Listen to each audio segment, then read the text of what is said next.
tsara marina angamba misy famaritana le fanodikodoana vola miditra mifanala-manga tsy maintsy ezahana ody mba ampitombombaritra no mazava ho azy fa fanodikodoana-bola hoe eritreretin'ny olona hoe hiditra anaty posiko angamba ny akoatra ny karamako angamba tsy mandray an'izay ary misy aneo ny tompony andraikitra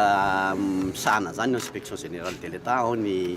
ino moa ty izy Bianco eo koa ny auditeur anay sy ny commissaire au compte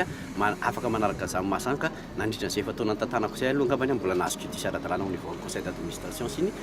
assemblée générale ny actionnaire ka tsy hitako angamba izay fanodikodonim-bola hoe hitandrareo any fa tsy haiko asa angamba ny endrareo ny mety nahodikodoka angamba hoa zay angamba tsy hidirako zay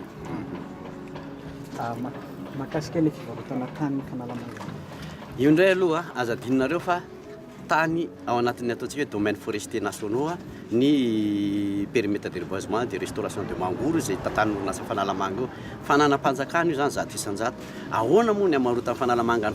tany-panjakana fanodikodoana fanana-bahoaka zany ka tsy misy ny tany atreto na dia 1 mètre carré ary mbola namidy ny Fanalamanga nanomeny Fanalamanga olona ary hatramin'izao na orinasa fa dia trandrahan'ny Fanalamanga na iarahan'ny orinasa Fanalamanga mitrandraka amin'ireo partenaire an'ireo daholo ny eo mety resaka mandeha ngamba ny tianareo amin'ilay mamaritra ny tany ilay miara-miasa amin'ny sinoa azadino fa ny fiara-miasa amin'ny sinoa io dia efa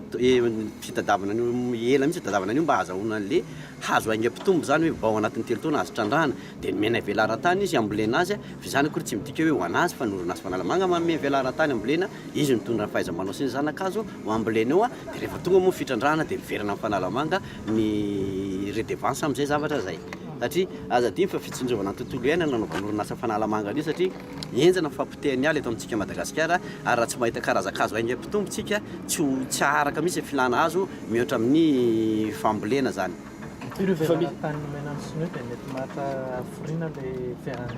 ny velara-tany nomena ny sinoa ngambany hoe teo aloha zany tsika nanao andrana 10 hectara zany no nanao andrana zany dia mitohy mivoatra miandalana eny izy zany fa mazava ho azy fa 3 taona aorianan'le fambolena zany dia efa mivokatra izy dia azo trandrahana iny ary ndoavany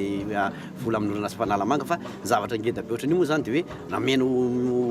amboleny hazo zany velara-tany eo amin'ny 1 hectare eo zany no omanina ho anazy zany ambolena an'io karazan-kazo io zany fa io mijanona ho an'ny orinasa Fanalamanga na ny tany na ny vokatra miakatra eo mijanona ny orinasa Fanalamanga fa mividy izy rehefa vokatra le izy fa misy fotoana voafetra ve zao taona na fahandreo mamboly io zany zay ny resako zany ao anaty 10 taona aloha zany no iarahana mamboly miarahana eo zany mivoatra an'le izy zany ao anaty 10 taona zany fiaraha-miasanay aloha hatramin'izao